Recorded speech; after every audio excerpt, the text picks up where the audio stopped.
கிறிஸ்து உயிர்த்த நாளிலே எங்களுடைய இனத்தின் விடுதலை, உங்களுடைய இனம் படுகின்ற துயரங்களிலிருந்து விடுதலை, உடைய மக்கள் செய்த தியாகங்கள், போராளிகள் செய்த தியாகங்கள் அத்தனைக்கும் இந்த உயிர்த்த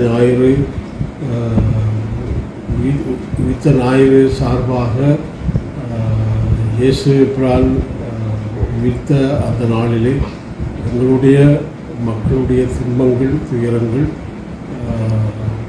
இன்னும் வடகிழக்கிலே எங்களுடைய மக்களுடைய தாயகமான எங்களுடைய மண் விடுதலை பெற வேண்டும் என்ற நிலையிலே இந்த உயிர்த்த ஞாயிறு வாழ்த்துக்களை தெரிவித்துக் கொள்கிறேன்.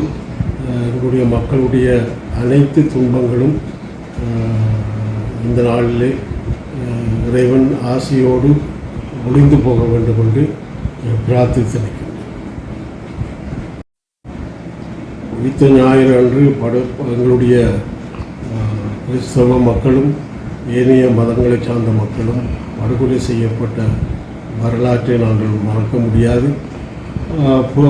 சென்ற அரசாங்கம், இப்பொழுது இருக்கிற அரசாங்கங்கள் கூட இதற்கான தீர்வை பெற்றுத்தருவதாக, சம்பந்தப்பட்டவர்களை கைது செய்வதாக எடுத்து கூறியிருக்கிறது.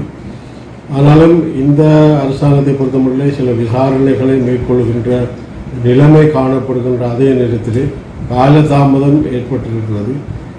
இந்த குண்டுத்தாக்கலில் மரித்த அத்தனை உயிர்களுடைய அந்த தியாகம், உயிர்த்த ஞாயிறு பூசையிலே தங்களை அர்ப்பணித்து மன்றாட்டங்களை, தங்களுடைய குடும்ப கஷ்டங்களை இயேசு பிரானிடம் சொல்ல வந்த அந்த மக்களுக்கு அளிக்கப்பட்ட அநீதி கண்டிக்கத்தக்க விடயமாக இருந்தாலும் கூட அதை விசாரணை செய்வதாக மூடி மறைக்கின்ற செயல்பாடுகள்லாம் காணப்படுகிறது. ஆனால் இந்த புதிய அரசு அது சம்பந்தமான நடவடிக்கைகளை மேற்கொள்கிறது போல தெரிந்திருந்தாலும் கூட இன்னும் அதற்கான நடவடிக்கைகள் முழுமையாக இடம்பெறவில்லை என்பதை நான் இங்கே குறிப்பிட விரும்புகின்றேன். ஆகவே நியாயமான ஒரு தீர்ப்பை இந்த அரசாங்கம் பெற்றுத்தர வேண்டும் இந்த மரித்த ஆத்துமாக்களுக்காக. ஆகவே இந்த உயிர்த்த ஞாயிறு என்பது மக்களுடைய சந்தோஷத்தை கொண்டாடுகின்ற நிலை இருந்தாலும் கூட இந்த வரலாற்று ரீதியான அந்த உயிர் தியாகங்களை செய்த எங்களுடைய மக்களுடைய நினைவையும் நாங்கள் நினைவு கூற வேண்டும்.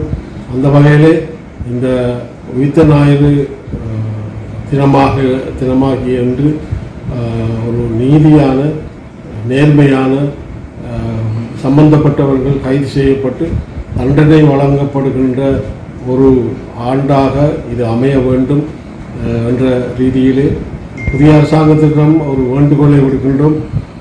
உடனடியாக துரித கதியிலே இந்த மக்களை படுகொலை செய்ய, தேவாலயங்களிலே படுகொலை செய்ய எத்தனைத்தவர்கள் மீது நடவடிக்கை எடுக்க வேண்டும் என்று மிக தாழ்மையோடும் இதை உடனடியாக செய்ய வேண்டும் என்ற எங்களுடைய மரித்த ஆத்துமாக்கள் மீதும் இந்த அரசாங்கத்திடம் ஒரு கோரிக்கையை விட்டிருக்கின்றேன். மேலதிக செய்திகளுக்காக எமது யூடியூப் தளத்தை சப்ஸ்கிரைப் செய்யுங்கள்.